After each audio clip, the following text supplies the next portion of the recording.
কোরআন মজা পাবে সেই ব্যক্তি যার মধ্যে আল্লাহ এবং তার রাসূলের ভালোবাসা আছে। আর যার মধ্যে আল্লাহ এবং তার রাসূলের ভালোবাসা নাই, তার কাছে কোরআন ভালো লাগবে না।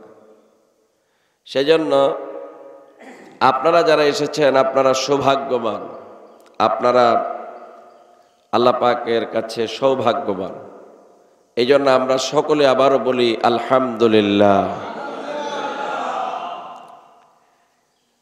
তো আমরা কোরআনুল কারীমের কথা শুনতেছিলাম, তানজিলুম মির রব্বিল আলামিন।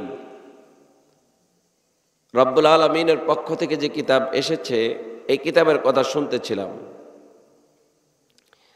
এই কিতাব মূলত এই পৃথিবীর কোনো মানুষের উপরে নাজিল হয় নাই, সাধারণ কোনো মানুষের উপরে কি হয় নাই, নাজিল হয়েছে কার উপরে? মুহাম্মাদুর রাসূলুল্লাহ সাল্লাল্লাহু আলাইহি ওয়াসাল্লামের উপরে। আর মুহাম্মদ সাল্লাল্লাহু আলাইহি ওয়াসাল্লামের উপরে নাজিল করে আল্লাহ পাক বলছেন এটা গোটা পৃথিবীর মানুষের জন্য হেদায়েতের জন্য নাজিল করেছি, এটা গোটা পৃথিবীর মানুষের হেদায়েতের জন্য নাজিল করেছি। নাজিল হয়েছে মুহাম্মদ সাল্লাল্লাহু আলাইহি ওয়াসাল্লামের উপরে। আর এই মুহাম্মদ সাল্লাল্লাহু আলাইহি ওয়াসাল্লামকে এই কোরআন দিয়ে বলেছেন হুদাল লিন্নাস, এটা মানুষের জন্য হচ্ছে হেদায়েত। এই কোরআন থেকে মানুষকে হেদায়েত গ্রহণ করতে হবে। এখন আমরা এই কয়দিন যা বলেছি এগুলা সব কোরআনের কথা, আল্লাহর কথা, রাসূলের কথা। এখন আমরা ধারাবাহিকভাবে আলোচনা করছি কোরআনের কথা। এই কোরআন থেকে আপনাদেরকে হেদায়েত নিতে হবে। আমি আবারও বলি, এই কোরআন থেকে আপনাদেরকে কি নিতে হবে? হেদায়েত নিতে হবে। সঠিক পথ বলে দিবে কে? আল্লাহ। আর আল্লাহর কথাই হচ্ছে কোরআনের কথা। আর এই কোরআনের মধ্যে সব সঠিক পথের কথা সব লিপিবদ্ধ করা আছে। এটা পৃথিবীর কোন মানুষের রচনা করা নয়। আল্লাহ পাক বলছে মা ইয়ানতিকু আনিল হাওয়া ইন হুয়া ইল্লা ওয়াহিয়ুন ইউহা। আল্লাহ পাক বলেন আমি আমার নবীর যে কিতাব দিয়েছি এটা তার বানানো কথা না, এটা সব আমি ওহী হিসাবে পাঠিয়েছি। এটা নবীর কথা না, এটা হলো ওহীর কথা। ওহী মানে আসছে আল্লাহ পাকের পক্ষ থেকে। আল্লাহ পাক ওহী হিসাবে মুহাম্মদ সাল্লাল্লাহু আলাইহি সাল্লামের কাছে এই কিতাব পুরাটা নাজিল করেছেন। তো আল্লাহ পাক বলছে যে হে রাসূল, আপনি ইচ্ছা করলে আপনার থেকে বানায় বানায় কোনো কথা আপনি বলতে পারবেন না। আপনাকে যে প্রশ্ন করা হয়, আপনাকে আপনার কাছে যে সমস্ত সমাধান চাওয়া হয় আপনি নিজে সমাধান দিতে পারবেন না। এটা আমি আল্লাহ ওহী হিসাবে নাজিল করব, তারপর আপনি সমাধান দিবেন। ইহুদিরা রাসূলুল্লাহ সাল্লাল্লাহু আলাইহি সাল্লামকে ফতের মধ্যে আটকাইছে। ইহুদিরা আটকে বলে হে মুহাম্মদ সাল্লাল্লাহু আলাইহি সাল্লাম, তুমি তো নবী, তো তোমার কাছে আমার একটা প্রশ্ন, সেটা হলো তুমি বলো তো দেখি যে আমাদের মধ্যে যে আত্মা আছে, যে আর রূহ আছে, এই রূহের কারণে আমরা বেঁচে আছি, এই রূহটা মূলত কি? এটা কি খায়, কি করে, এটার কাজ কি? একটু বলো তো দেখি। তখন রাসূলুল্লাহ সাল্লাল্লাহু আলাইহি সাল্লাম চুপ হয়ে গেলেন। এমন সময় আল্লাহ পাক দেখতে পেলেন যে আল্লাহ রাসূলকে আটকানোর জন্য এই প্রশ্নগুলো করেছে ইহুদিরা মুহাম্মদ সাল্লাল্লাহু আলাইহি সাল্লামকে অপমান করার জন্য বারবার চেষ্টা করেছে, অপমান করার জন্য বারবার চেষ্টা করেছে আল্লাহর নবীকে অপমান করার জন্য। কিন্তু যেখানে অপমান করতেছে সেখানে আল্লাহ সমাধান দিয়ে দিয়েছে। ইহুদিরা বলতে চেয়েছে যে হে মুহাম্মদ সাল্লাল্লাহু আলাইহি সাল্লাম, বলো তো দেখি এই রূহটা কি? মানুষ যে রূহের মাধ্যমে বেঁচে থাকে, এই রূহটা কি? তখন মুহাম্মদ সাল্লাল্লাহু আলাইহি সাল্লাম তিনি কোনো জবাব দিচ্ছেন না। আমাদের প্রিয় নবী জবাব দিচ্ছেন না, আল্লাহ পাকের সিদ্ধান্তের উপরে অপেক্ষা ছিলেন। হঠাৎ করে আল্লাহ পাক জিবরাইলকে নাজিল করলেন। তখন আল্লাহ পাক কি বললেন? ইয়াসআলুনাকা আনির রূহ। হে নবী, এই ইহুদিরা দুষ্ট প্রকৃতির লোকেরা আপনাকে আটকাবার জন্য, আপনাকে বেকায়দা ফেলার জন্য প্রশ্ন করে, বলো তো রূহ কোনটা? আপনি বলেন কুলির রূহু মিন আমরি রাব্বি। আপনি বলেন যে রূহ হচ্ছে আমার রবের একটা হুকুম, ওয়ার্ডার। এটা রবের হুকুমে ভিতরে আসে, আবার রবের হুকুমেই বের হয়ে যায়। যখন এটা ভিতরে আসে তখন মানুষ জীবিত থাকে, আর যখন এটা বের হয়ে যায় তখন মানুষ মৃত্যু হয়ে যায়, তারা জীবন থাকে না। ইহুদিরা এই কথা শুনে, আরে এখানে তো আটকাইতে পারলাম না মুহাম্মদ সাল্লাল্লাহু আলাইহি সাল্লামকে, কত জায়গায় আটকাতে চাইলাম, আটকাতে পারলাম না। সেজন্য আল্লাহ রাব্বুল আলামিন বলছেন যে আমি কোরআনের মধ্যে মানুষের জন্য সব সমস্যার সমাধান করে দিয়েছি, শুধুমাত্র মানুষেরা বুঝে না, না বোঝার কারণেই তারা আজকে ভিন্ন পথে দৌড়াদৌড়ি করছে। আল্লাহ পাক বলেন এই কোরআনের মধ্যে আমি তোমাদেরকে সব কিছু বলে দিয়েছি, সব এই কোরআনের মধ্যে আছে, শুধু তোমরা বুঝো না, তোমরা বোকা, তোমরা বুঝতে পারো না আসলে কোনটা সত্য রাস্তা, কোনটা সঠিক ভুল রাস্তা, তোমরা তা বুঝতে পারো না। আল্লাহ কি সুন্দর করে বলেছেন, আফালা তুবসিরুন। আমি যে চোখ দিছি, এই চোখ দিয়ে দেখো না? আফালা তাসমাউন, আমি যে কান দিছি, এই কান দিয়ে কি শোনো না? আফালা তাআকিলুন, আমি যে আকল দিছি, জ্ঞান দিয়েছি, বুঝার ক্ষমতা দিয়েছি, এই জ্ঞান দিয়ে কি বুঝো না? মানুষেরা পৃথিবীর সব বুঝে কিন্তু কোরআন বুঝে না। কি আশ্চর্যের বিষয়! পৃথিবীর মধ্যে সবচাইতে সহজ কিতাব, একদিন বলেছিলাম না, পৃথিবীর মধ্যে সবচাইতে সহজ কিতাবের নাম হলো কি? জোরে বলতে হবে, সহজ কিতাবের নাম কি? কোরআন। সহজ কিতাবের নাম হলো কোরআন, কিন্তু মানুষ এটাকে কঠিন করে ফেলছে। এটা হুজুরদের কাছে ছেড়ে দিয়েছে, হুজুররা পড়বে আর আমরা পড়ব না, হুজুররা পড়বে। অথচ আল্লাহ পাক দুনিয়ার সমস্ত মানুষের জন্য এই কোরআন নাজিল করেছেন, হুদাল লিন্নাস। শাহরু রমাদান আল্লাযী উনসিলা ফীহিল কুরআনু হুদাল লিন্নাসি ওয়া বায়্যিনাতিম মিনাল হুদা ওয়াল ফুরকান। আল্লাহ পাক বলেন এই রমজান মাসে কোরআন নাজিল করে দিলাম। কেন? কারণটা কি? কারণ হলো হুদাল লিন্নাস, মানুষের হেদায়েতের জন্য। ওয়া বায়্যিনাতিম মিনাল হুদা, এই কোরআনের মধ্যে হেদায়েতের সব কিছু বর্ণিত আছে, স্পষ্ট করে দেওয়া হয়েছে। ওয়াল ফুরকান, আল্লাহ বলে বান্দা সত্য এবং মিথ্যা বুঝে না, সত্য কোনটা মিথ্যা কোনটা তা নিজে পার্থক্য করতে পারে না। আমি আল্লাহ এই কোরআন নাজিল করে বান্দাকে সত্য এবং মিথ্যার মধ্যে পার্থক্য করার যোগ্যতা দান করে দিয়েছি। এই কোরআন নাজিল করে আমি সত্য এবং মিথ্যার মধ্যে পার্থক্য করার এই যোগ্যতা দিয়েছি। এখন আপনারা বলতে পারবেন না কোনটা সত্য আর কোনটা মিথ্যা।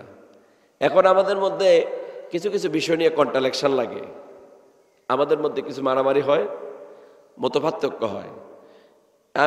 আপনারা সাধারণ জনগণ একটা কাজ করছেন, ধরেন একটা আমল করছেন, যখন আলেমের চোখে এটা আসে তখন আলেম বলে এই কাজটা যে মানুষ করতেছে এই কাজটা তো আসলে মূলত কোরআন হাদিসে নাই, এটা তিনি কোথা থেকে করছেন?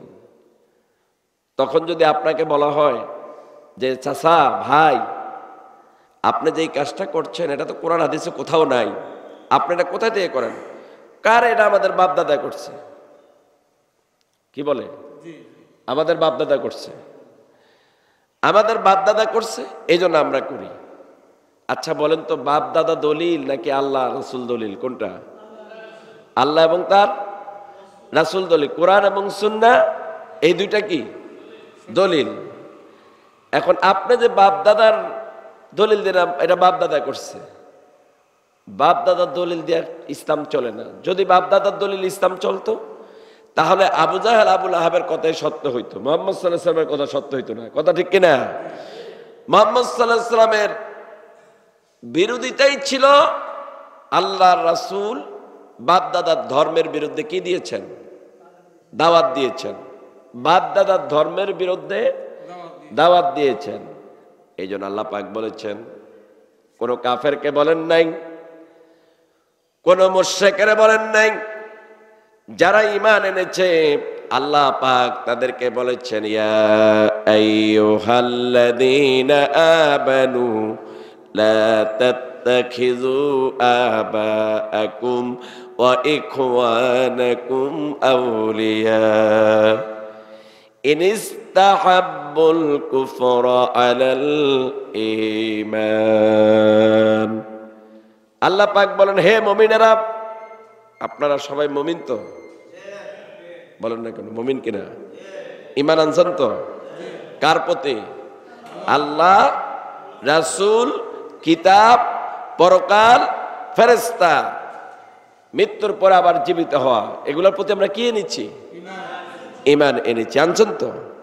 এই আল্লাহ পাক এই ঈমানদারদেরকে লক্ষ্য করে বলছে যে, ঈমানদাররা, হে বিশ্বাসীরা, লা তাত্তাখিযু আবাআকুম, তোমরা তোমাদের পিতা, তোমাদের ভাইদেরকে অভিভাবক রূপে গ্রহণ করো না। এখন আমরা বর্তমানে বাংলাদেশের মুসলমানরা তো বিশেষ করে বড় ভাই, বড় ভাই বাবাকে তো আমরা অভিভাবক হিসাবে গ্রহণ করি, ঠিক না? এখন আল্লাহ বললেন কি, তোমরা ভাই বাবা এদেরকে অভিভাবক হিসাবে গ্রহণ করো না। কেন কেন কেন গ্রহণ করব না? ইনিস্তাহাব্বুল কুফরা আলাল ঈমান, তারা যদি ঈমানের চাইতে কুফরিকে বেশি ভালোবাসে, এই ক্ষেত্রে পিতামাতাকে ভালোবাসা যাবে না, তাদের কথা শোনা যাবে না, তাদের অভিভাবক বানানো যাবে না। কথা কি ক্লিয়ার? এখন আপনি নামাজ পড়েন, আপনার পিতা জুয়ার আড্ডা দেয়, আপনার বড় ভাই জুয়ার আড্ডা দেয়, আপনি আল্লাহকে ডাকেন, কোরআন তেলাওয়াত করেন, আপনার ভাই বাগানে বসে বসে গাঁজা খায়। এখন গাঁজাখোর, বেনামাজি, আল্লাহ বিরোধী বাবা এবং ভাই, এদের সাথে বেয়াদবি করা যাবে না। তবে এরা যদি কোনো ডিসিশন দেয়, তাদের ডিসিশন মানা যাবে না, মানতে হবে কোরআন। মানতে হবে কি? জোরে বলেন না, মানতে কি হবে? কোরআন। কথা কি ক্লিয়ার? কথা ক্লিয়ার? বাবা ভাই এরা কিন্তু আমাদের দলিল না। দলিল কে? কোরআন এবং হাদিস। কোরআন এবং হাদিস, এই দুইটা হলো আমাদের দলিল। এই দলিলে যদি থাকে ওয়েলকাম, আর এই দলিলে যদি না থাকে, যত বড় হুজুরে বলুক, এই হুজুরের কথা আমি শুনবো না। যত জুব্বা হুজুর হোক, যত হাবা কাবা পড়ুক, যত বড় পাগড়ি পড়ুক, কোরআনের সাথে মিল নাই, হাদিসের সাথে মিল নাই, আমি এই হুজুরের কথা শুনবো না। কারণ এই হুজুরের সাথে কোরআনের সাথে কি নাই? মিল নাই। আমার মনে আছে এক লোকের ইমামতি করতে দিছে, বেচারা হল মূর্খ মানুষ, কিন্তু বিশাল পাঞ্জাবি গায়ের মধ্যে, বিশাল পাঞ্জাবি গায়ের মধ্যে। এখন হুজুর নাই, ইমাম নাই, ইমামতি করবো কে? এখন মানুষে বড় পাঞ্জাবি দেখা মনে করছে যে উনি কি হুজুর। হুজুর জোর করে নিয়ে বেচারারা দিছে দাঁড় করে। বেচারা কি পর্ব, সুরা টুরা, বেচারা প্রস্রাব করে সব ভরে দিছে ভয়ে। এই জন্য লেবাস দেখেই বলা যাবে না যে সে আলেম, সে খাঁটি মুসলমান। অনেক পাঞ্জাব আপনার প্যান্ট শার্ট পরা মানুষ আছে, সারা রাত তাহাজ্জুদের নামাজ পড়ে, আছেন এরকম?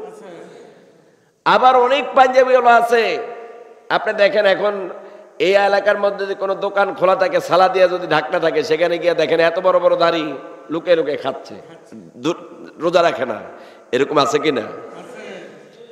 আমি জামালপুর গিয়েছিলাম মাহফিল করার জন্য, আরো কয়েক বছর আগে। জামালপুর পরবর্তী বছরও দাওয়াত আসছে, এত দূরে আমার কষ্ট লাগে, এই জন্য আমি দাওয়াত নিই না সেখানে। তো সেখানে মাহফিল করে এসে অনেক রাত হয়ে গেল। ঢাকা বিশ্ববিদ্যালয় নজরুল হলে আমি এসে রাত্রে যাপন করলাম, অনেক রাত। তা আমি ঘুম আসতেছি, আমি তো হুজুর মানুষ, বক্তাগিরি করে আসছি, আমি ঘুম আসতেছি। এখন বিশ্ববিদ্যালয়ের ছাত্ররা তো সব হলো প্যান্ট শার্ট পড়ুয়া, ওরা তো আর পাঞ্জাবি টাঞ্জাবি পরে না, সব হলো প্যান্ট শার্ট পড়ুয়া। তো আমি দেখলাম ঘুমের তন্দ্রায় আমি দেখলাম যে তার কে যেন কাঁদতেছে হেপটি হেপটি। কয়েকটি ছেলে রাতের 3টা বাজে উঠে, 3:30টার দিকে উঠে কি করতেছে, মানে দাঁড়ায় দাঁড়ায় নামাজ পড়তেছে আর হেপটে হেপটে কাঁদতেছে। তখন আমি চিন্তা করলাম, আমার পরনের মধ্যে বিশাল পাঞ্জাবি, মাথায় বিশাল টুপি, বড় বড় দাড়ি, আমি আরামে ঘুমাই, আর যারা প্যান্ট শার্ট পরুয়া ছেলেরা তারা আরামের ঘুমকে হারাম করে সারা রাত মাবুদের সাথে প্রেম করে। আমি আনসারির চাইতে এই প্যান্ট শার্ট পরুয়া ছেলেগুলার দাম অনেক বেশি।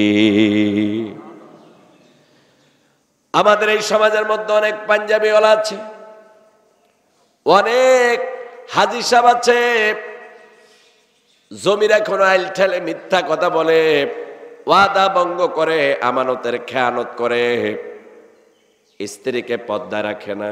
আমি এমন অনেক হাজি সাহেব দেখেছি, মক্কা থেকে হজ করে সে পুকুর থেকে হিন্দুরা যে কাসিম খায়, এটারে কি বলে, কচ্ছপ, এই যে কচ্ছপ খায় হিন্দুরা, হাজি সাহেব হজ করে এসে এই পুকুর থেকে কচ্ছপ ধরে ধরে মানুষের কাছে বিক্রি করে খায়।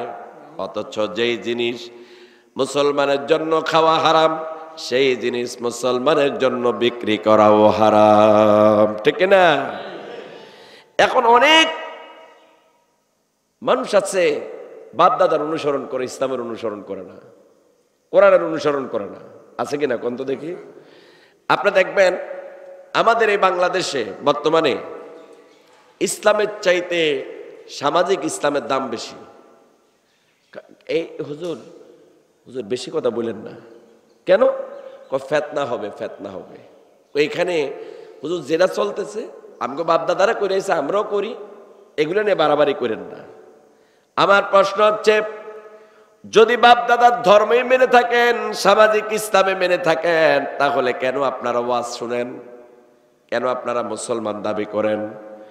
ওয়াজ শোনার অর্থেই হলো আমি যে ভুলের মধ্যে ছিলাম এই ভুল থেকে আমি বের হয়ে যাব। ওয়াজ শোনার অর্থই হলো আমি যে হেদায়েত শূন্য ছিলাম আমি এখন হেদায়েত হয়ে যাব। কথা ঠিক কিনা? এখন আপনারা কোন নিয়তে ওয়াজ শুনতে আসছেন? বাপ দাদার ধর্ম মানার জন্য নাকি ইসলাম মানার জন্য? কোনটা বলেন বলেন বলেন, কোনটা? ইসলাম মানার জন্য আসছেন।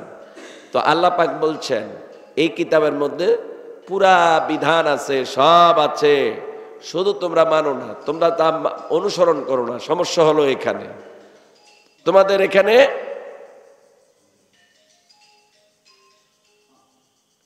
সমস্যা হলো এখানে। এই জন্য আপনাদের প্রতি আমার উদাত্ত আহ্বান হচ্ছে, আমি তার আল্লাহ যদি বাঁচিয়ে রাখা 2 দিন আসবো, এটা বন্ধ করেন না, সাইলেন্ট করে দেন। প্রত্যেকটা মোবাইল মেহরবানি করে সাইলেন্ট করে দেন। আপনাদের হাতে যাদের মোবাইল আছে সাইলেন্ট করে দেন, সাইলেন্ট করে দেন অথবা বন্ধ করে দেন। কোরআনের মাহফিলের মাঝখান দিয়ে যদি এইভাবে বাদ্য বেজে উঠে, কোরআনের সাথে আদবের ক্ষতি হয়। কথা বুঝছেন? যাক, তো আপনাদেরকে যে কথা বলছিলাম যে আপনারা কি সামাজিক ইসলাম মানবেন নাকি আল্লাহর দেওয়া ইসলাম মানবেন? কোনটা মানবেন? বলেন বলেন, কোনটা? এখন বর্তমানে আমাদের দেশের মধ্যে প্রত্যেকটি এলাকাতে সামাজিক ইসলাম চলছে, সামাজিক ইসলাম চলছে, আল্লাহর দেওয়া ইসলাম নাই, আল্লাহর দেওয়া ইসলাম নাই।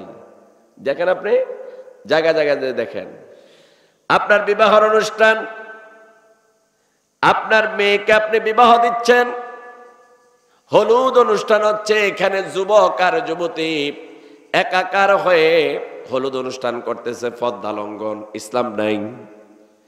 এজন্য তারপরে ডেস্ক এনে বিভিন্ন শিল্পী এনে গান বাজনার আয়োজন করা হয়, ডান্সের আয়োজন করা হয়।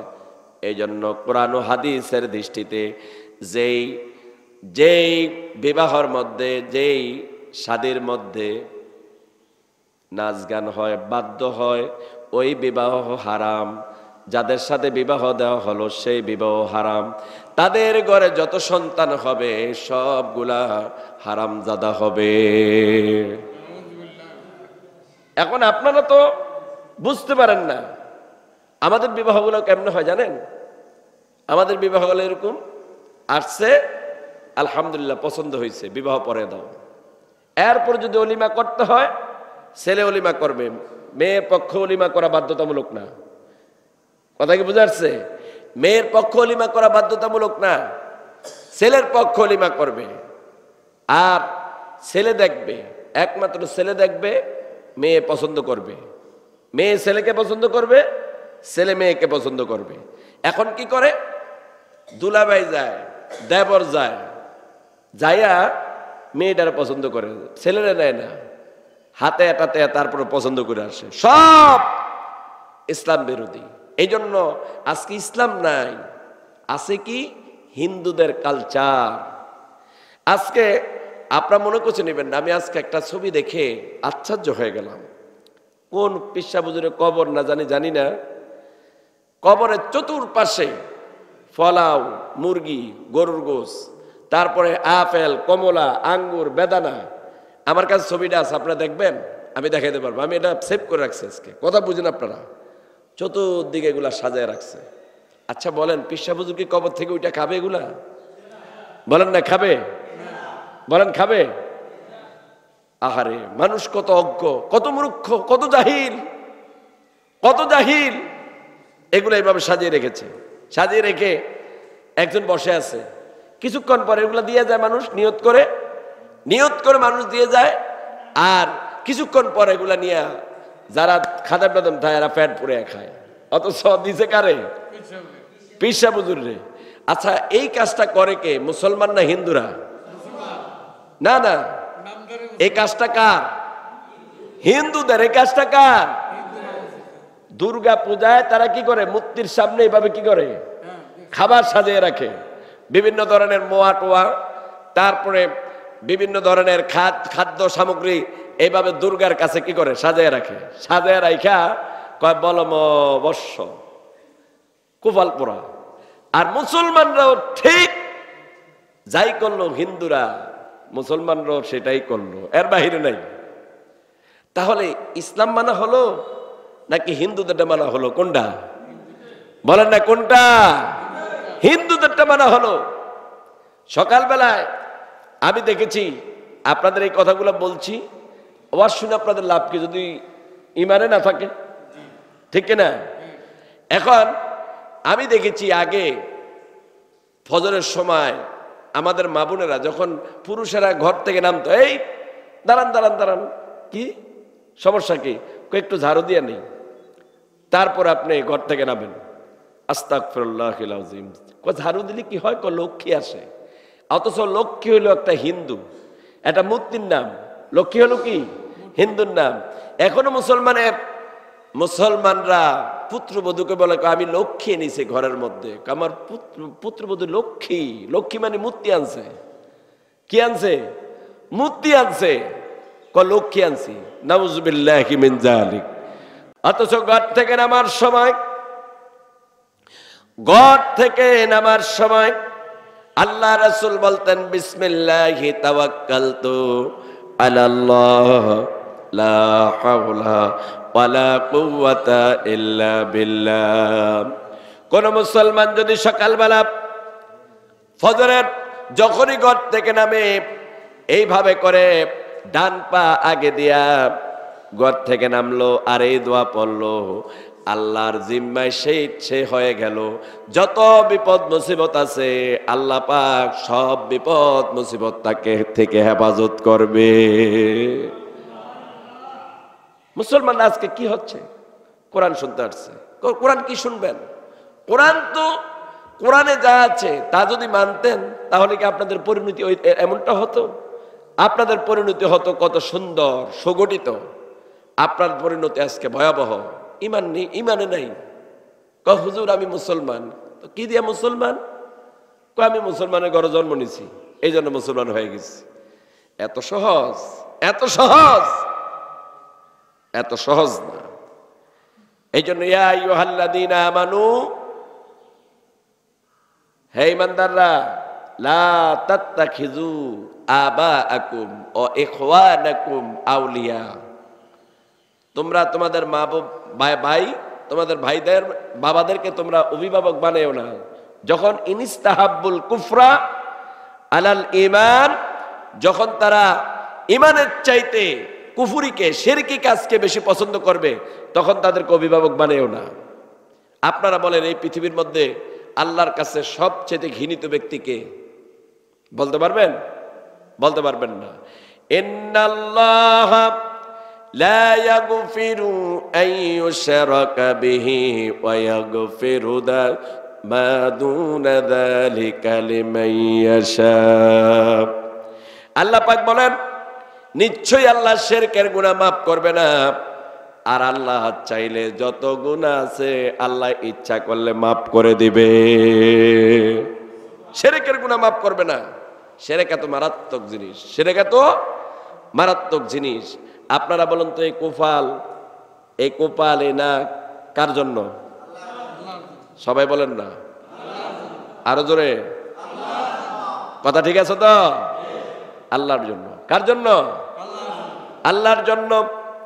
এই জন্য যে জোহরের নামাজ পড়লেন, জোহরের নামাজ পড়ে এই জমি নামক কাগজের মধ্যে আপনি কোফাল আর নাক নামক কলম দিয়া আপনি জমি নামক কাগজের মধ্যে স্বাক্ষর দিয়া দিলেন, সই করে দিলেন, নাম লেখাইলেন। কি বললেন? এই কোফাল আর নাক দিয়া জমি নামক কাগজের মধ্যে আপনি লিখে দিলেন, আল্লাহ এই জমু নামক কাগজের মধ্যে আমার কোফাল আর নাক নামক কলম দিয়া লিখে দিলাম, একমাত্র আমি তোমার গোলাম, আমি তোমার দাস, একমাত্র আমি তোমার বান্দা, আর কারো বান্দা না। লিখে দিলেন কি? আল্লাহরে লিখে দিলেন জমি নামক কাগজের মধ্যে যে আল্লাহ একমাত্র আমি তোমার গোলাম, আর কারো গোলাম না। আপনি এখানে সাক্ষী দিয়ে দিলেন এই জমি নামক কাগজের মধ্যে। কথা কি ঠিক? এই জন্য বন্ধুগণ, কি সুন্দর করে আল্লাহ পাক ইসলাম বুঝাচ্ছেন। এখন আপনারা কোরআন শুনতে এসেছেন, 7 দিন তাফসীর শুনবেন। আমি তো ইচ্ছা করলে আউল ফাউল কথা বলে আপনাদেরকে শোনাতে পারতাম, সবাই ব্যয় করতে পারতাম, কিন্তু আমি কি কোনোদিন, আপনি কয়দিন এসেছেন আজকে? 3 দিন।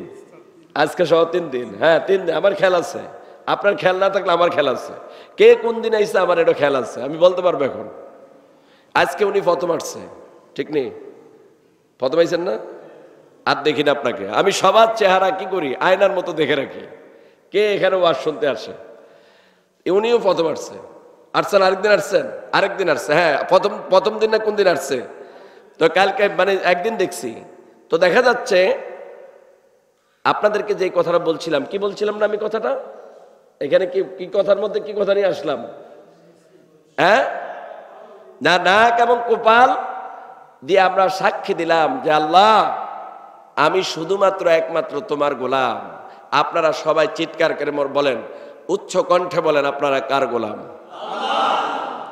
আরো জোরে বলেন না, আল্লাহ। এই কথা তো ঠিক আছে। মুসলমান কারো গোলাম দাবি করতে পারে না, দাবি করবে একজনের, তিনি হলেন আল্লাহ। তিনি কে? যিনি সকল ক্ষমতার উৎস। আন্নাল কুওয়াতা লিল্লাহি জামিআ। যিনি সকল ক্ষমতার উৎস, তিনি হলেন আমাদের একমাত্র রব, একমাত্র মালিক। তারই গোলাম আমরা, অন্য কারো গোলাম হতে পারি না। আল্লাহ পাক তৌফিক দান করুক, বলেন আমিন। তো এই কথাগুলো নিয়ে আসলাম কেন? বাস্তব কথাগুলো নিয়ে আসলাম আপনারা যাতে করে কথাগুলো বুঝতে পারেন। তো আমি গতকাল এবং এই কয়দিন আল্লাহর এই সৃষ্টির নিদর্শন নিয়ে আলোচনা করছি। আসলে এগুলো ঈমান বাড়ার জন্য। মূল কথা হলো এই সবগুলা কথাই হলো তাওহীদের কথা, আল্লাহর একত্ববাদের কথা। তো আজকে যে আলোচনা সেটা হলো কি, সেটা হলো ওয়াল আরদা ওয়াদাআহা লিল আনাম ফিহা ফাকিহাতুন ওয়ান নাখলু যাতুল আকমাম ওয়াল হাব্বু যুল আসফি ওয়ার রাইহান فبأي آلاء ربكما تكذبان। এতদিন পর্যন্ত যে কথাগুলো বলেছি আল্লাহ পাক তার নিদর্শনের কথা বলেছেন আমি তোমাদেরকে, তিনি কোরআন শিক্ষা দিয়েছেন, মানুষ সৃষ্টি করেছেন, কথা শিখিয়েছেন, সূর্য এবং চন্দ্র এগুলা সব তার হিসাব মতো চলছে, এবং মিজান তিনি স্থাপন করেছেন, সূর্য এবং চাঁদ, তারকারাজি, এই গাছপালা সব আল্লাহকে সেজদা করছে। এগুলার বর্ণনা দিয়া আল্লাহ কিছু নেয়ামতের কথা বলছেন ওয়াল আরদা ওয়াদাআহা লিল আনাম, পৃথিবীকে তিনি সমস্ত সৃষ্টির জন্য বানিয়েছেন, সমস্ত সৃষ্টির জন্য, সব সৃষ্টির জন্য। তারপরে কি ফিহা ফাকিহাতুন ওয়ান নাখলু যাতুল আকমাম, আল্লাহ পাক বলেন এখানে সব ধরনের সুস্বাদু ফল প্রচুর পরিমাণে আছে, অনেক ফল ফলাদি আছে, খেজুর গাছ আছে যার আবরণটা হলো পাতলা। আল্লাহ পাক বলেন এটা এত সুস্বাদু করেছি তোমাদের স্বাস্থ্যের জন্য অনেক ভালো। এরপরে ওয়াল হাব্বু যুল আসফি ওয়ার রাইহান, নানা রকমের শস্য আছে যার মধ্যে আছে দানা এবং ভুসি, আল্লাহ পাক বলছে। এরপরে এই নেয়ামতের বর্ণনা দিয়ে আল্লাহ বলে ফাবিআইয়ি আলাই রাব্বিকুমা তুকাদ্দিবান, এই যে এত নেয়ামত বর্ণনা করলাম, বলো তো এবার আল্লাহর কোন কোন নেয়ামতরে তোমরা অস্বীকার করবা? এই পৃথিবীতে এমন কোন নেয়ামত আছে যেটা আল্লাহ দেয় না? এই পৃথিবীতে কেউ কি নেয়ামত বানাইতে পারছে? আচ্ছা, আপনারা যেন প্যাকেট ভরা বিস্কিট খান, কথা ধরেন, বিস্কিট খান কিনা? বিস্কিট খান, প্যাকেট ভরা বিস্কুট খান, প্যাকেট ভরা সানাসুর খান। আচ্ছা, এই বিস্কুটটা আসলো কোথা থেকে? হয়তো আটা, নয়তো ময়দা। এরপরে চিনি আসলো কোথা থেকে? হয়তো এটা কি বলে, ইক্ষু থেকে আসছে। এই ইক্ষুরা বানাইছে কে? তো সব তো আল্লাহর উপাদান। এখন এই চিনি, এই আখ, এই তারপরে এটা কি বলে, আরেকটা কি বলে, চিনি, আরেকটা কি আটা, তারপরে ময়দা, আরেকটা মিষ্টি জাতীয় আরেকটা কিনা আছে লাল লাল, এটা কি বলে, গুড় বলে। তো এগুলা তো সব আল্লাহর সৃষ্টির উপাদান। আল্লাহ পাক বলেন এগুলা সব তোমরা সমন্বয় করে বানাইছো, এটা তো তোমরা বানাও না, এটা আমি দিয়েছি। আর যে বানাইছ তোমরা, যে বিস্কুট বানাইলা, রুটি বানাইলা, তারপরে চিনি বানাইলা, গুড় বানাইলা, যেটাই বানিয়েছ এগুলা তো সব আমি বানাবার জন্য তোমাদেরকে বিবেক দিয়েছি, বুদ্ধি দিয়েছি। আমি যদি তোমাদেরকে বিবেক না দিতাম তাহলে তোমরা কি এগুলো বানাইতে পারতানি? সুবহানাল্লাহ বলেন। ফাবিআইয়ি আলাই রাব্বিকুমা তুকাদ্দিবান, সব কার নেয়ামত? জোরে বলতে হবে, কার? আল্লাহ পাকের নেয়ামত। আল্লাহ পৃথিবী বানিয়েছেন, পৃথিবী বানিয়ে এই পৃথিবীকে আল্লাহ পাক মরুভূমি বানিয়ে রাখছেন অনেক জায়গায়, আবার অনেক জায়গায় গাছ দিয়ে কি রাখছেন, ভরপুর করে রেখেছেন। আমাদের দেশটা হচ্ছে উর্বর একটা দেশ, যেখানে একটা বিচি পড়ে সেখানে গাছ হয়ে যায়, বিনা পরিশ্রমে গাছ হয়ে যায়। এই যে আপনারা এই যে এত গাছ দেখতেছেন, সব কি মানুষ রোপণ করছে? বলেন, রোপণ করছে? কোথা থেকে আসলো এগুলা? সুবহানাল্লাহ বলেন, সুবহানাল্লাহ বলেন। আল্লাহ পাক বলেন আমি এগুলা দিয়েছি। আবার অনেক জায়গায় গাছ পানি ঢাইলেও লাভ নাই, গাছ হবে না, মরুভূমি, দুদু মরুভূমি, সেখানে গাছ হয় না। আল্লাহ পাক বলেন এই জমিকে আমি তোমাদের জন্য এই বসবাসের উপযোগী করে দিয়েছি, সকল সৃষ্টির জন্য আমি এই জমিকে এই বসবাসের উপযোগী করে দিয়েছি। এই জন্য এই দুনিয়াতে থাকতে হলে প্রশংসা করতে হবে কার? বলেন না কার? কারণ এই দুনিয়ার জীবনটা কিন্তু একটা সংক্ষিপ্ত জীবন। এই জীবনের কোনো কি নাই, বিশালত্ব নাই। কেউ বাঁচে 1 ঘন্টা, কেউ বাঁচে 100 বছর, কেউ বাঁচে 20 বছর, কেউ বাঁচে 80 বছর, কেউ বাঁচে 50 বছর, কেউ বাঁচে 30 বছর। আল্লাহ পাক বলছেন তোমাদের আসার সিরিয়াল আছে, কিন্তু যাওয়ার কি নাই, সিরিয়াল নাই। এই জন্য তোমরা এই পৃথিবীর এত স্বাচ্ছন্দ্য, এত সৌন্দর্য দেখে তোমরা আত্মহারা হয়ে যেও না। তোমরা খেল তামাশায় মেতে উঠো না, তোমরা আমার প্রশংসা করো। কারণ এই দুনিয়াটা হচ্ছে একটা ক্ষণস্থায়ী জীবন। ওয়াল আরদা ওয়াদাআহা লিল আনাম, আমি সকল প্রাণীদের জন্য এই জমিনকে বসবাসের উপযোগী করেছি। তবে বসবাসের মধ্যে সবচাইতে যারা উন্নত চরিত্রের অধিকারী, সবচাইতে দামি, তারা হলো মানুষ। আর এই মানুষগুলার জন্য আর জিনগুলার জন্য আমি হিসাবের ব্যবস্থা করে রেখেছি। তারা সকল কর্মের হিসাব দিতে হবে। এই জন্য তারা যেন এই দুনিয়ার লোভে পড়ে, তারা যেন আল্লাহ পাককে ভুলে না যায়। আল্লাহ পাক বলছেন সূরা আনকাবুতের মধ্যে 29 এবং 66 নম্বর আয়াত আল্লাহ পাক বলছেন, 66 নম্বর আয়াত আল্লাহ পাক বলছেন, কি বলছেন? وما هذه الحياة الدنيا إلا لهو وما هذه الحياة الدنيا إلا لهو ولعب وإن الدار الآخرة لهي الحيوان لو كانوا يعلمون।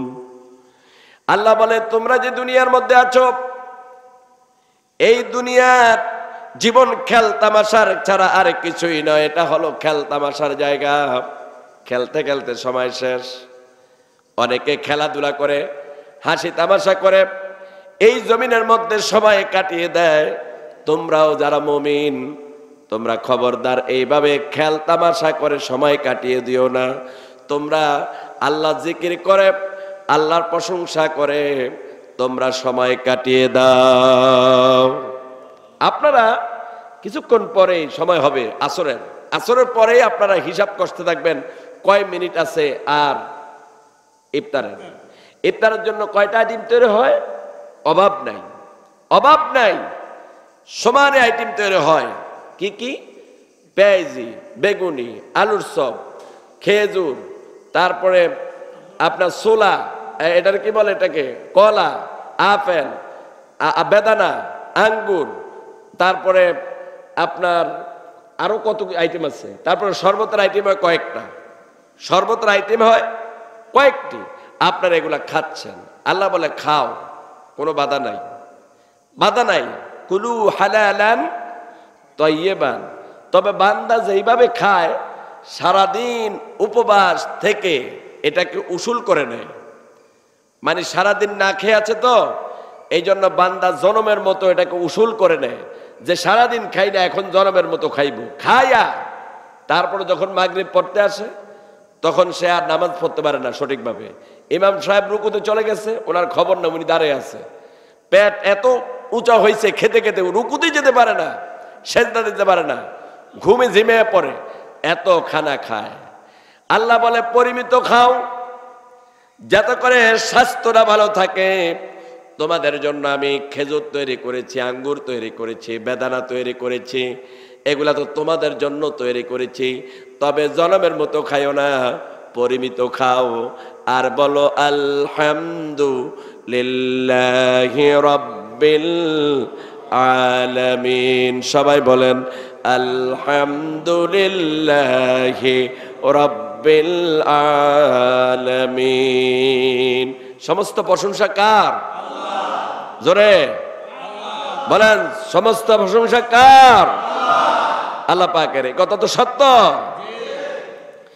আমার ভাইয়েরা, আল্লাহ পাক বলেন ফিহা ফাকিহা, তোমাদের জন্য এই জমিনের মধ্যে অনেক ফল ফলাদি আমি তৈরি করেছি। ফাকিহা মানে ফল সমূহ, অনেক ফল, কত ফলের আইটেম আমি তৈরি করে দিয়েছি। আল্লাহ বলে প্রত্যেকটি ফল তোমাদের জন্য আমি রোগের মহা ওষুধ বানিয়ে দিয়েছি।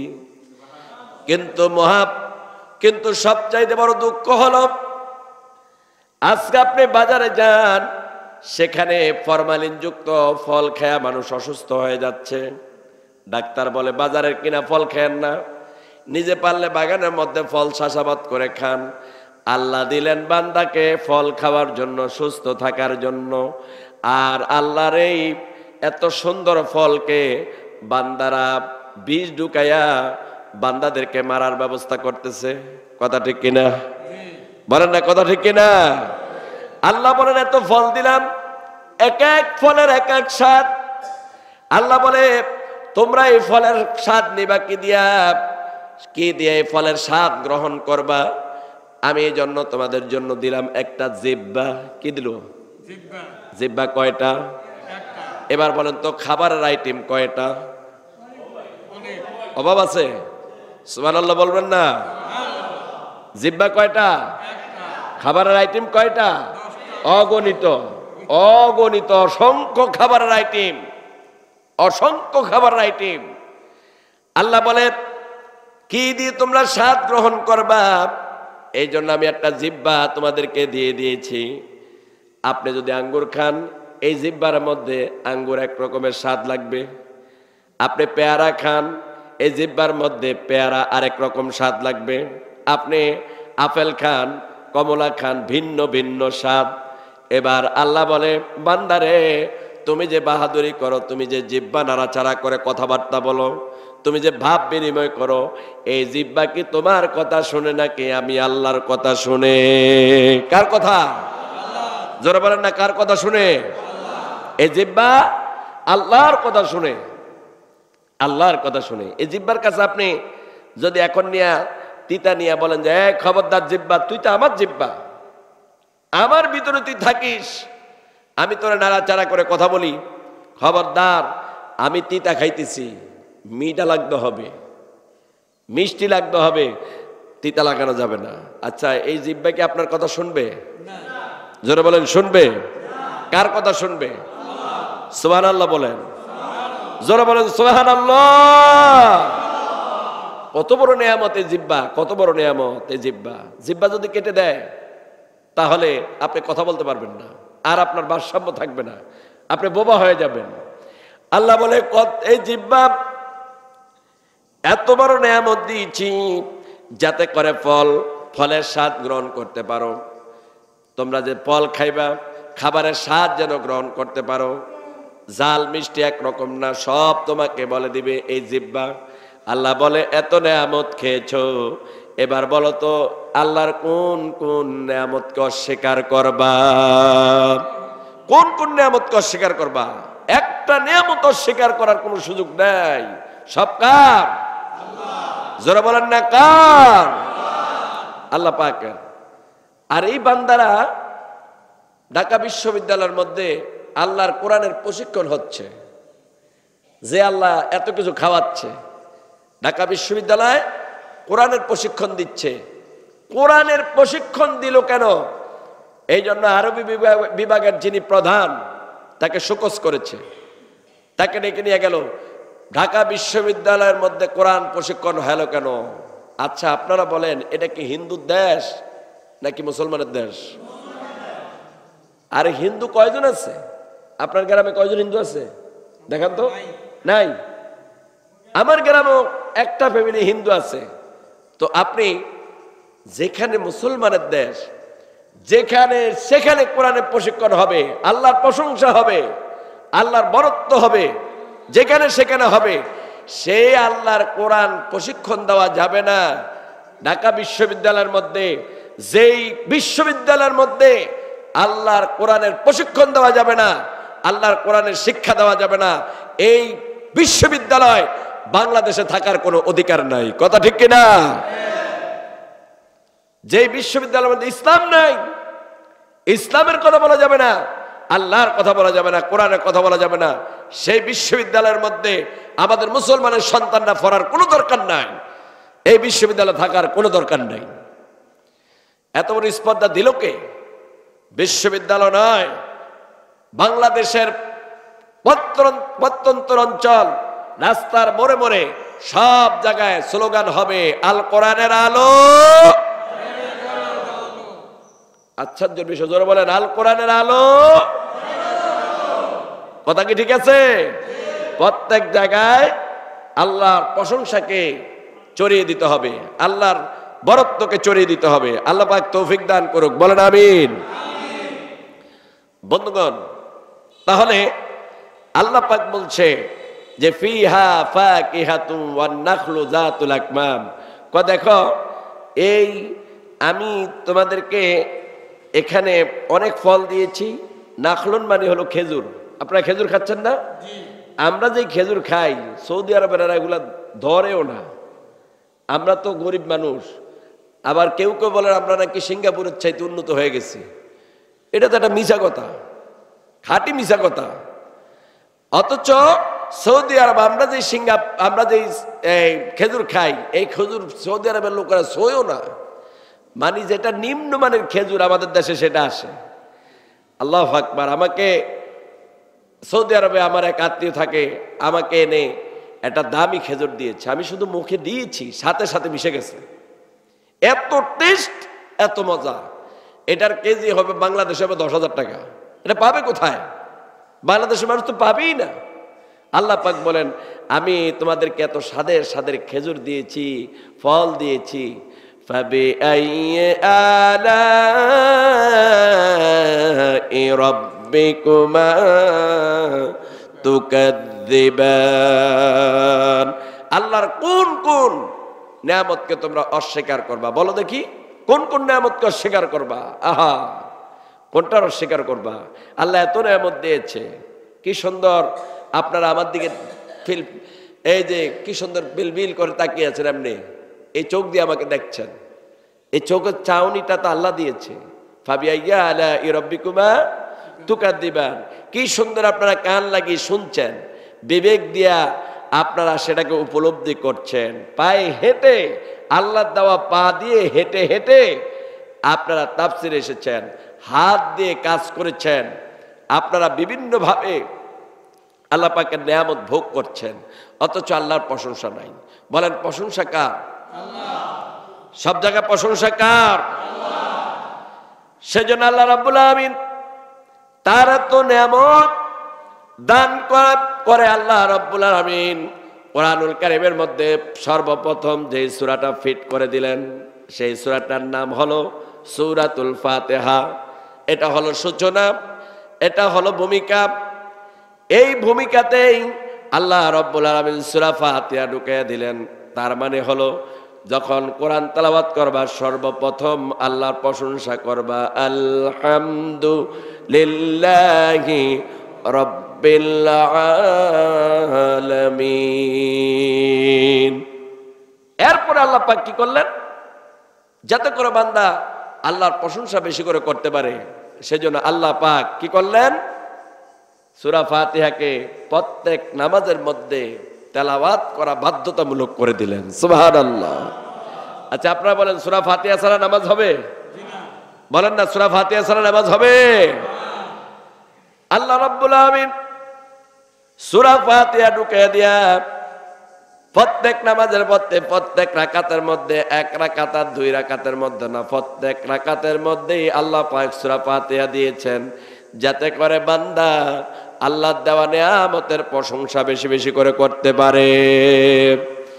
আলহামদুলিল্লাহি রাব্বিল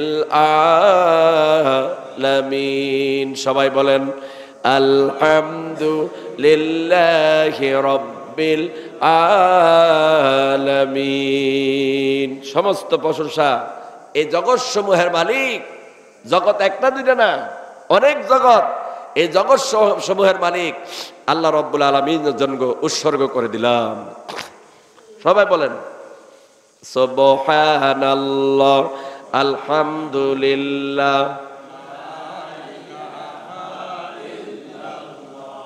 সবাই বলেন সুবহানাল্লাহ, আলহামদুলিল্লাহ,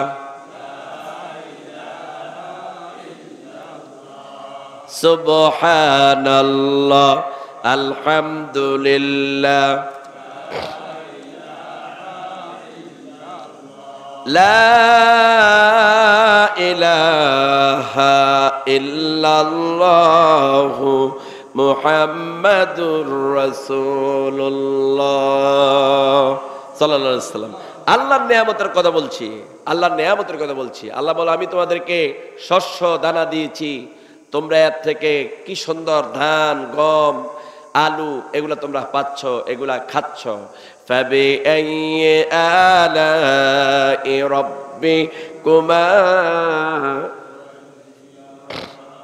আমি একটু অসুস্থ, কিন্তু কথা যে বলতেছি অসুস্থ মনে হয়, অসুস্থ মনে হয় না, কিন্তু আসলে একটু অসুস্থ। আর কোরআনের কথা বললে আল্লাহ এমনি সুস্থ করে দেয়, কারণ কোরআনই হলো শিফাউন নাস, মানুষের জন্য কি শিফা, মুক্তি, মুক্তি। এই জন্য আল্লাহ রাব্বুল আলামিন সূরা বাকারা 152 নম্বর আয়াত আল্লাহ পাক বলেছেন, ফাযকুরুনি আযকুরুকুম আশকুরুনি ওয়ালা তাকফুরুন। আল্লাহ পাক বলছে ফাযকুরুনি, তোমরা আমাকে কি করো, স্মরণ করো। স্মরণ মানে আল্লাহ প্রশংসা করো, আল্লাহর নাম নাও। আর আযকুরুকুম, তোমরা যদি আমাকে স্মরণ করো আমিও তোমাদেরকে স্মরণ করব। সুবহানাল্লাহ বলেন। বান্দা যদি একবার বলে আল্লাহ, একবার যদি বলে আল্লাহ, আল্লাহ পাক বান্দার ডাকে একবার যদি বান্দা ডাকে, আল্লাহ 70 বার সাড়া দিয়া বলে, বান্দা তুই কি চাস? ফাযকুরুনি আযকুরুকুম আশকুরুনি ওয়ালা তাকফুরুন। আমাকে ডাক, আমিও ডাকবো, আমিও ডাকবো। আশকুরুনি, আবার কৃতজ্ঞতা স্বীকার কর। আমি যে নিয়ামত দিয়েছি এই নিয়ামতের কৃতজ্ঞতা স্বীকার করো। ওয়ালা তাকফুরুন, অকৃতজ্ঞ হইও না, কুফরি করো না, আল্লাহর নিয়ামতকে অস্বীকার করো না। সব আল্লাহর নিয়ামত, আল্লাহর নিয়ামত। আমার ভাইয়েরা, আপনারা বলেন আল্লাহ রাব্বুল আলামিন আমাদের জন্য এত সংকটপূর্ণ জীবন কেন দিয়েছেন? আমরা আল্লাহর খাই, আল্লাহর পড়ি, আল্লাহর জমিনের মধ্যে চলাফেরা করি, সব আল্লাহর খাই, কিন্তু প্রশংসা করি মানুষের। আল্লাহ পাক বলেন তোমাদেরকে নির্দেশ দেওয়া হয়েছে তোমরা শুধু আল্লাহ পাকের প্রশংসা করবা। যদি এটা করতে পারো আমি আল্লাহ তোমাদের জন্য নিয়ামত আরো বাড়িয়ে দেব। ওয়া ইন তাআযানা রাব্বুকুম লা ইন শাকারতুম লা আযীদান্নাকুম ওয়া লা ইন কাফারতুম ইন্না আযাবি লাশাদীদ। আল্লাহ বলেন যখন তোমাদের রব ঘোষণা দিলেন যদি তোমরা শুকরিয়া আদায় করো, যদি তোমরা শুকরিয়া আদায় করো তবে আমি অবশ্যই তোমাদেরকে আরো বাড়িয়ে দিব, যা দিয়েছি তার চাইতে বাড়িয়ে দিব। সুবহানাল্লাহ বলেন। একটা হলো চুরি করে বাড়ানো, আরেকটা হলো এমনে এমনে হওয়া, আল্লাহ পাকের তরফ থেকে হওয়া এক জিনিস।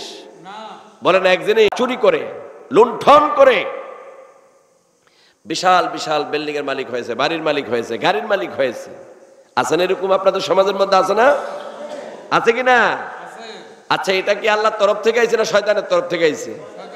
শয়তানের তরফ থেকে আইছে। আর আল্লাহর তরফ থেকে যেটা, এটা হালাল জিনিস। এই জন্য হালালের মধ্যে শান্তি আছে, হারামের মধ্যে কি নাই? শান্তি নাই। হারামে কোনো আরাম নাই, হালালে আরাম আছে।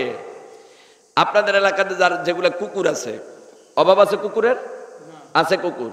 কুকুর বাচ্চা দেয় কয়টা? বলেন বলেন। 7টা, 8টা, 9টা, 10টাও দেয়, দিতেছে না? তারপরে শুয়োর আরো বেশি বাচ্চা দেয়। শুয়োর, যেগুলো শুয়োর, হ্যাঁ শুকুরারি। আল্লাহর সৃষ্টির নিকৃষ্ট সৃষ্টি হলো কুকুর এবং শুয়োর, এই দুইটা। এই শুকুর যখন বাচ্চা দেয় প্রায় 50টা বাচ্চা দেয় একসাথে, আরো বেশিও দেয়, এত বাচ্চা দেয়। আপনারা দেখেন এত বাচ্চা দেয়, কিন্তু সুদ দেখা যায়, কুকুর দেখা যায়, কারণ এগুলা হচ্ছে আল্লাহ পাকের নিকৃষ্ট সৃষ্টি। এগুলোর মধ্যে কি নাই? বরকত নাই। বরকত হলো কোথায়? গরুর মধ্যে। এই যে দৈনিক গরু খাচ্ছেন, জনমের মতো গরু খাচ্ছেন বাজার থেকে, এতদিন ছিল 650, এখন হলো 800, 900, 750 টাকা কেজি। বান্দারে জনমের মতো কষ্ট দেওয়ার জন্য এটার দাম বাড়িয়ে দিয়েছে। তো আমি যে কথা বলছিলাম যে হালাল রিজিক আল্লাহর তরফ থেকে, আর হারামটা আসে কার পক্ষ থেকে? শয়তানের পক্ষ থেকে। এই শয়তানের টাকা দিয়া বিশাল বিশাল বিল্ডিং বানিয়ে হঠাৎ দেখে কিচ্ছু নাই, কিচ্ছু নাই। আমি আমার চোখে দেখেছি এমন বড় লোক, কোটি কোটি টাকার মালিক, আজকে পথের ভিখারি। আমি যেখানে ঢাকা জুমা পড়াতাম, ঢাকা তৈলঘাট জামে মসজিদে প্রায় 8 বছর আমি খতিব সেখানে। তো সেখানে এক লোক, এগুলো আবার ভিডিও দিও না চাই, এগুলা কাট করে দিও, ঠিক আছে? তো আমি যে কথা বলছি সেটা হলো যে সেখানে আমি যখন খতিব, একটা লোক এত ধনী ছিল, তার কয়েকটি কার্গো ছিল, কয়েকটি লঞ্চ ছিল। আজকে সেই লোকটা মানুষের কাছে খুঁজে খুঁজে চা খায়, 10 টাকা পকেটে নাই, মানুষের থেকে 10 টাকা খুঁজে খুঁজে নেয়। তখন আমাকে আমার মোতাল্লি সাহেব বললেন, খতিব সাহেব দেখেন এই লোকটা কোটি কোটি টাকার মালিক ছিল, হাজার হাজার কোটি টাকার মালিক ছিল, আজকে কিচ্ছু নাই। যদি কিছু না থাকে তাহলে বুঝতে হবে তার এই টাকার মধ্যে হারাম আছে, এই জন্য আরাম নাই। আল্লাহ বলে হারামের মধ্যে কোনো আরাম পাবা না। নদীর এপার ভাঙ্গে ওপার পড়ে, এই তো নদীর খেলা, সকাল বেলারে ধনীরে তুই ফকির সন্ধ্যাবেলা। আল্লাহর নাফরমানি করেছিস, আল্লাহর নিয়ামত পেয়ে নাফরমানি করেছিস, আল্লাহর শুকরিয়া আদায় করিস না, সেজন্য আমি সব বিনিশ করে দিয়েছি। এজন্য ভাইয়ের আমার, আপনি রিক্সা চালান, আপনি ঠেলাওয়ালা হন, আপনি সামান্য চাকরিজীবী হন, আপনি কৃষক হন, কোনো আফসোস করবেন না। আপনার চাইতে কত কোটি কোটিপতি স্বামী স্ত্রীর মধ্যে মনোমালিন্য, ভালোবাসা নাই, আরামে ঘুম আসতে পারে না, কিন্তু আপনি সারাদিন কৃষি কাজ করে আপনি যখন শক্ত বালিশের মধ্যে এইভাবে মাথাটা লাগান, কি আরামসে ঘুম এসে পড়ে। আবার আপনি ফজরের নামাজ জামাতের সহিত আদায় করেন, এর চাইতে বড় নিয়ামত আল্লাহর জমিন আর কিছুই হতে পারে না। বলেন আলহামদুলিল্লাহ, জোর বলবেন না আলহামদুলিল্লাহ। আল্লাহ প্রশংসা। কার প্রশংসা? বেশি খায়েন না, কি খাবেন? কম খাবেন, বেশি খায়েন না। বেশি খাইলে কিন্তু অসুবিধা আছে। দেখবেন মানুষ খাইলে মরে না, না খাইলে মরে না, খাইলে মরে। কথা ঠিক কিনা? আমাদের দেশে মানুষের নাদান।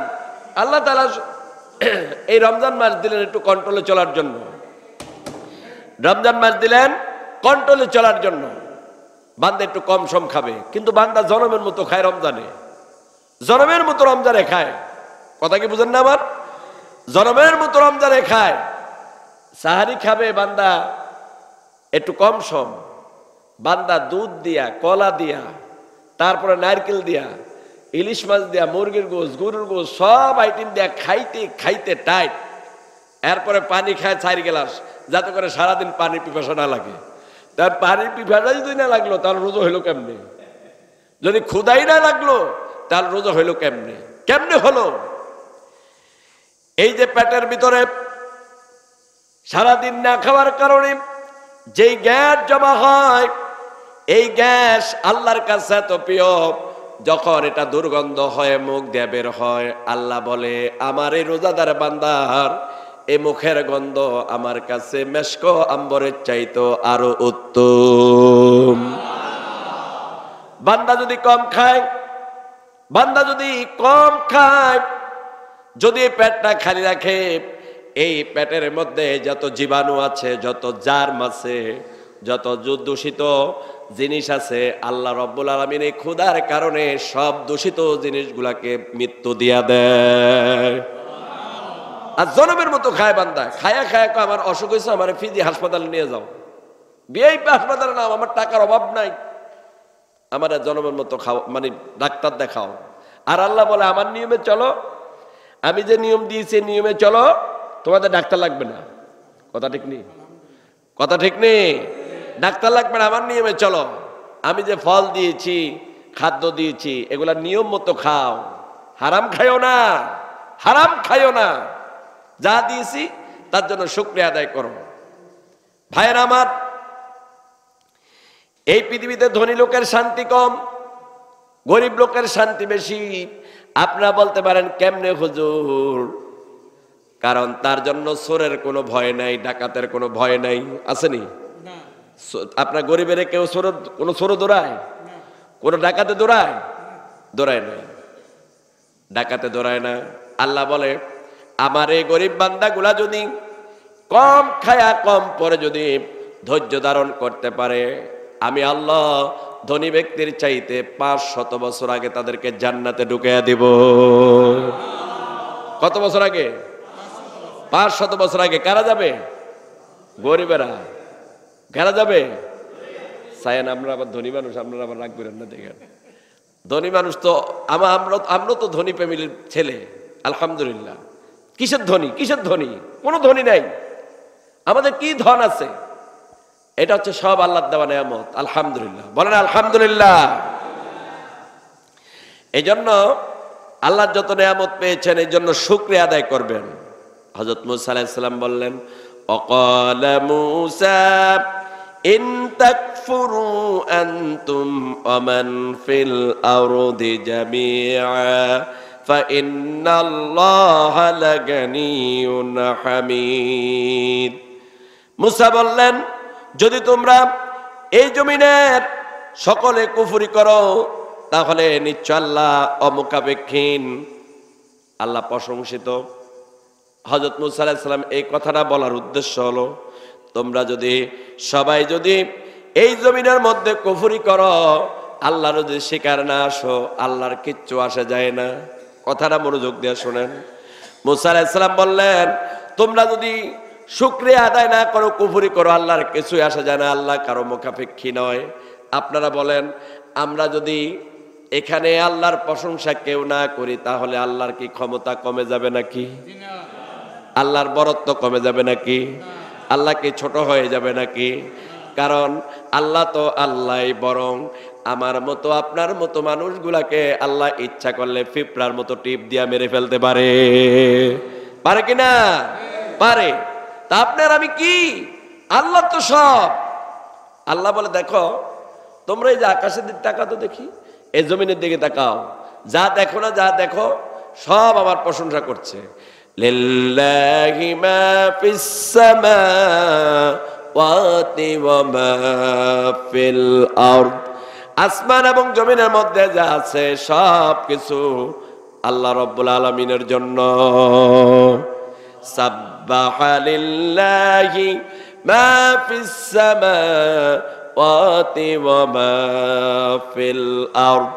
আসমানে যা আছে জমিনের মধ্যে যা আছে সব আল্লাহ রাব্বুল আলামিনের প্রশংসা করছে। আপনার আর আমার প্রশ্ন করার দরকার নাই। আপনি করলে আপনি লাভবান, না করলে আপনি ফেল। আপনি জাহান্নামে যাবেন, আর আপনি করলে আপনি জান্নাতে যাবেন। এবার আবারও বলি, আলহামদুলিল্লাহি রাব্বিল আলামিন। সবাই বলেন আলহামদুলিল্লাহি রাব্বিল আলামিন। সমস্ত প্রশংসা কার? আপনারা জোরে আওয়াজ দেন, কার? সমস্ত প্রশংসা আল্লাহ। আমাদের দেশে সন্তান হয়, আমরা তো মায়ের সন্তান। আমরা মায়ের সন্তান না? আমরা তো মায়ের গর্ভ থেকে এসেছি। আমার বাবার ঔরস থেকে আমি এসেছি, আপনি এসেছেন। আপনার বাবার ঔরস থেকে, আপনার মায়ের গর্ভ থেকে এসেছেন। আল্লাহ সিস্টেম করে দুনিয়াতে পাঠিয়েছেন। এখন দেখা যায় শিশু বাচ্চা মায়ের গর্ভ থেকে যখন ডেলিভারি হয়, দেখা যায় সে মৃত্যু আসে দুনিয়াতে। আছে না এরকম? বলেন না, আছে না? কোন সন্তান কি হয়? মৃত্যু হয়, তার জীবন থাকে না। দীর্ঘ মাস মা গর্ভ ধারণ করল, বাবার মনে মধ্যে আশার আলো ছিল, চোখে মুখে আনন্দ ছিল। ছোট্ট একটি বাচ্চা, আমার একটি নবজাতক সন্তান দুনিয়ার মধ্যে আসতেছে। কলিজাটা ঠান্ডা করার জন্য বাবা অপেক্ষা আছে, মা অপেক্ষা আছে। এই জন্য মা দীর্ঘ বছর, দীর্ঘ মাস এই সন্তানকে পেটের মধ্যে ধারণ করে ডেলিভারি করলো। ডেলিভারি করার পরে মা আর বাবা উভয় দেখলো সন্তানটা মৃত্যু। এখন কি হবে? এখন আমাদের দেশের রেওয়াজ অনুযায়ী এই মুসলমানরা চিল্লে কান্না শুরু করে দিবে। এমনকি এই কান্নার মধ্যে আল্লাহর সাথে শিরকও করে ফেলে। আল্লাহ শুধু আমারে দেখলো আর কারোর দেখে না। নাউজুবিল্লাহ, এরকম বলে কিনা? এরকম বলে। আল্লাহ রাসূল বলেন, ইজা মাতা ওয়ালাদুন আব্দ, আল্লাহ রাসূল বলেন, কোন বান্দার যদি সন্তান হওয়ার পরে মারা যায়, সে চিল্লাচিল্লি করলো না, কান্নাকাটি করলো না, মাথা বাইরাবাইরি করলো না, আঘাত করলো না, এই মৃত সন্তান দেখে শুধু বলছে আলহামদুলিল্লাহ। কান্নাকাটি নাই, শুধুমাত্র বলছে আলহামদুলিল্লাহ।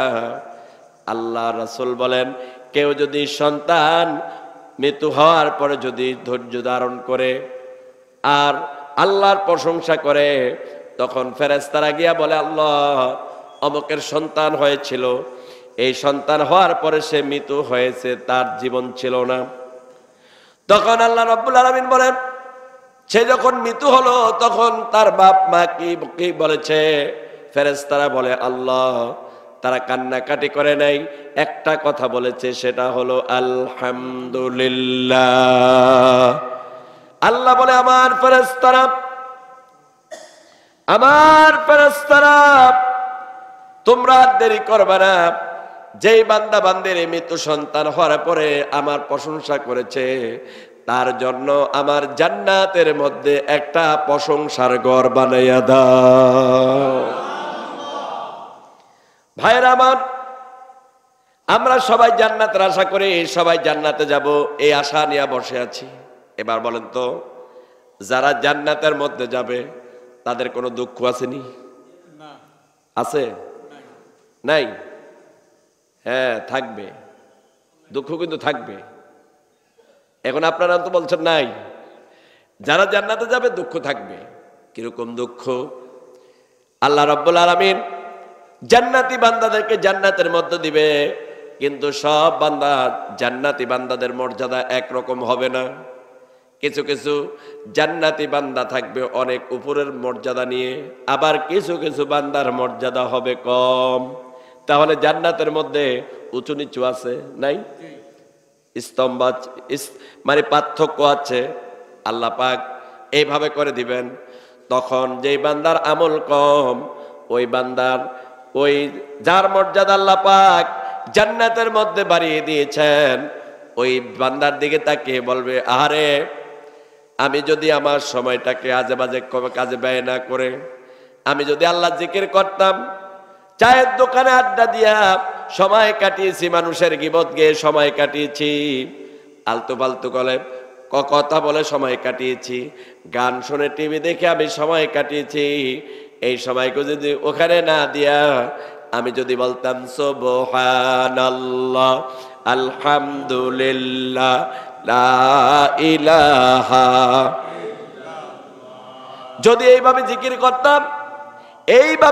করতাম, তাহলে আজকে তাদের মতো আমারও আরো বেশি মর্যাদা বেড়ে যেত। আফসোস, সবাই ব্যয় করছে, বান্দারা সবাই ব্যয় করছে ফালতু কাজে, আলতু ফালতু কথা বলে, ভালো ভালো কথা বলে না, বাজে আলোচনা করে। আজকে আমি যখন চাঁদপুরে গিয়েছিলাম, চাঁদপুর থেকে যখন আসতেছিলাম, বাসের মধ্যে আমি এক বুইরা, এত বড় দাড়ি, টুপিটা একটা 5 কলি টুপি মাথার মধ্যে আছে, আর বুড়া দাড়ি পাকা, এতগুলা গালিগালাজ করলো।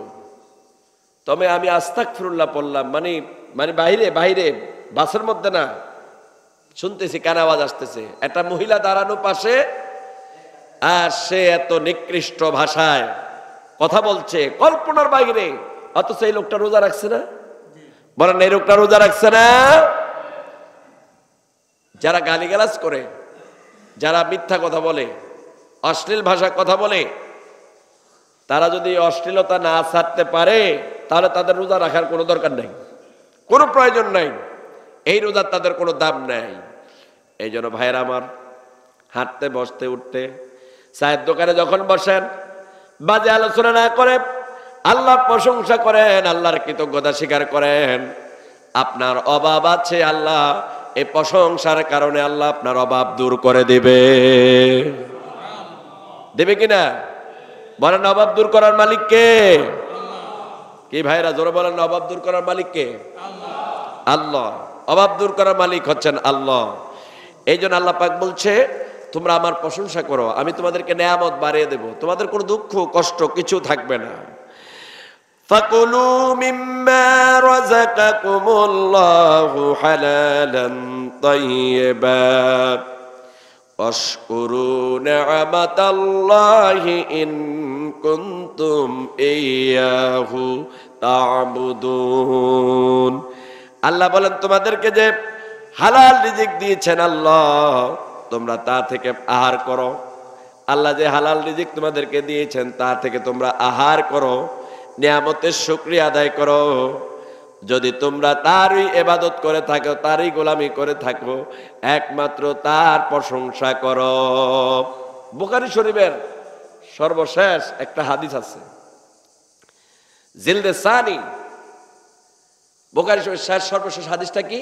আন আবি হুরায়রা রাদিয়াল্লাহু তাআলা আনহু আনিন নবী সাল্লাল্লাহু আলাইহি ওয়াসাল্লাম قال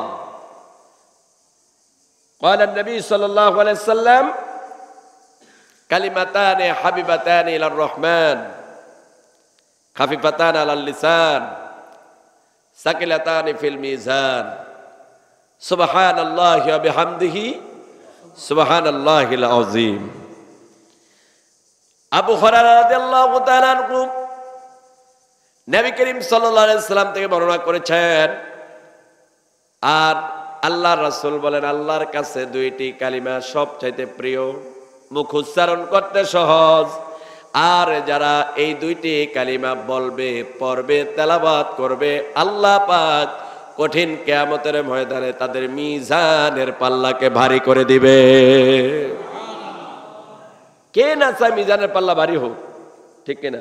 মিজানের পাল্লা ভারী হলে তো জান্নাতে যাওয়া যাবে, জান্নাতে যাওয়া যাবে। এখন কে না বলে, কে না চায় মিজানের পাল্লাটা ভারী হোক? এখন এই দুইটি কালিমা একেবারে সহজ, আল্লাহর কাছে প্রিয়, আর এই দুইটা কালিমা পড়লে আল্লাহ পাক মিজানের পাল্লাকে ভারী করে দিবে। কালিমাটি সহজ, একেবারে সহজ।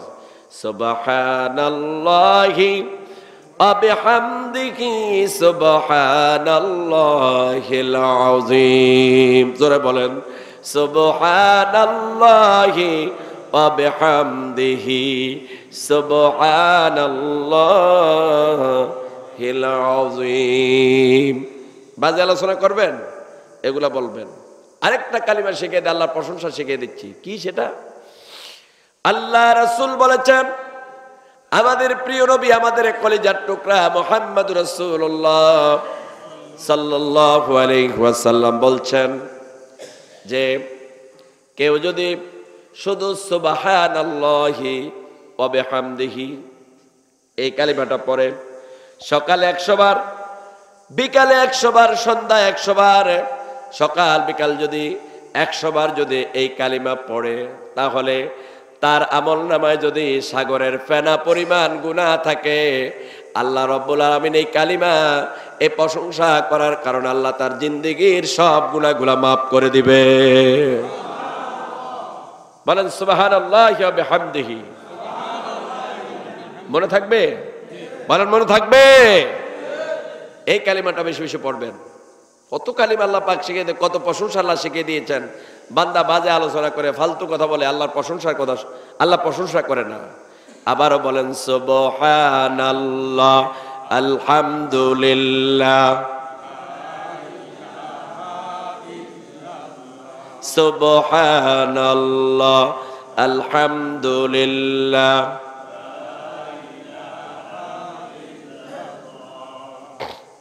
কি বলেন না কেন? সুবহানাল্লাহ, আলহামদুলিল্লাহ, লা ইলাহা ইল্লাল্লাহু মুহাম্মাদুর রাসূলুল্লাহ সাল্লাল্লাহু আলাইহি সাল্লাম। ফাবিআইয়ি আলাই রাব্বিকুমা তুকাযযিবান। আল্লাহর কোন কোন নিয়ামত অস্বীকার করবা? কোনটা অস্বীকার করবে?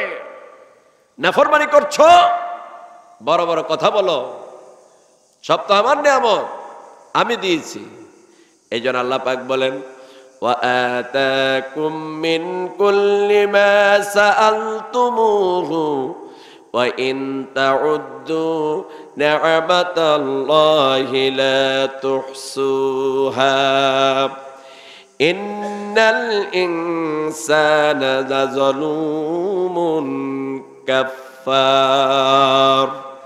আল্লাহ পাক বলেন, তোমরা যদি আল্লাহর নিয়ামতকে যদি তোমরা গণনা করতে চাও, তোমরা আল্লাহ পাকের নিয়ামত গুনে গুনে শেষ করতে পারবা না।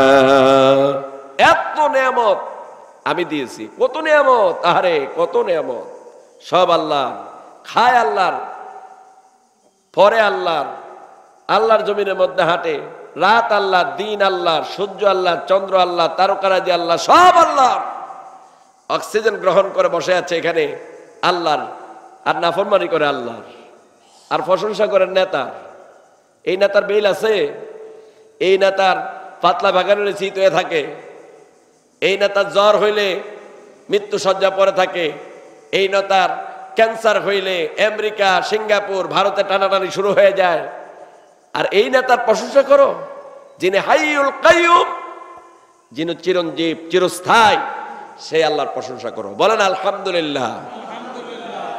রাগ করছেন আপনারা? খুব কষ্ট পাইছেন নাকি আজকের কথা আপনারা? আমি কার কথা বলেছি? বলেন না কার? আল্লাহ বলতে পারে না, জোরে বলেন আল্লাহ। বলেন, শরীরের সব শক্তি দিয়ে বলেন আল্লাহ।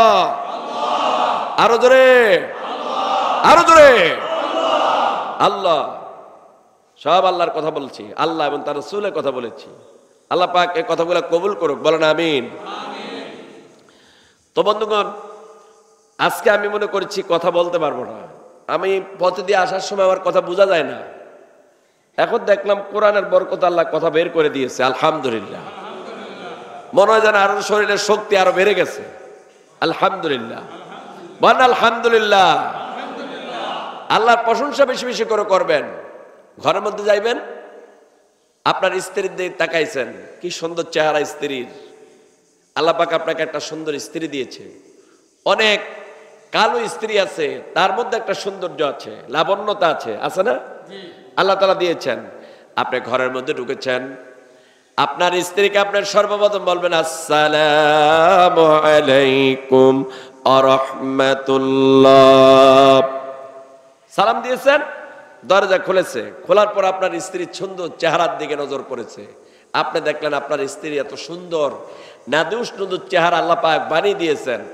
আপনি চেহারার দিকে তাকিয়ে আপনি যে আল্লাহ আপনাকে এত সুন্দর বধূ দান করেছেন, আপনি তার প্রশংসা করেন, আলহামদুলিল্লাহি রাব্বিল আলামিন।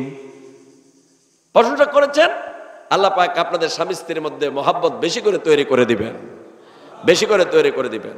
এখন তো স্বামী স্ত্রীর মধ্যে দা কুরমার সম্পর্ক, দা কুরমার সম্পর্ক, একজন আরেকজনকে পারে না, খেয়ে ফেলে, মারে ফেলে। কারণ কি? ইসলাম নাই, ইসলাম নাই। এই জন্য ছেলে মেয়ে আছে, এগুলো নেয়ামত, আল্লাহ প্রশংসা করবেন। ধান, ভালো ধান হয়েছে ক্ষেতের মধ্যে, আপনি আল্লাহর প্রশংসা করেন। আপনি সুস্থ আছেন, আল্লাহ প্রশংসা করেন। অসুস্থ আছেন, তাও প্রশংসা করেন। যদি কাউকে বলা হয় হ্যালো, সালাম দিয়ে যদি বলি কেমন আছেন, ভালো নাই, কি বলে? ভালো নাই। অথচ ভালো থাকেন, খারাপ থাকেন, খয়রিহি অশাররিহি মিনাল্লাহি তাআলা। ভালো হয় মন্দ হয় কার পক্ষ থেকে হয়? আল্লাহ পক্ষ থেকে হয়। অতএব ভালো মন্দ, সুস্থ অসুস্থ উভয় অবস্থা বলতে হবে আলহামদুলিল্লাহ। বলেন আলহামদুলিল্লাহ, জোরে বলেন আলহামদুলিল্লাহ, আরো জোরে। মনে থাকবে? আল্লাহ পাক তৌফিক দিক। বলেন আমিন। আগামীকাল ষষ্ঠ দিন।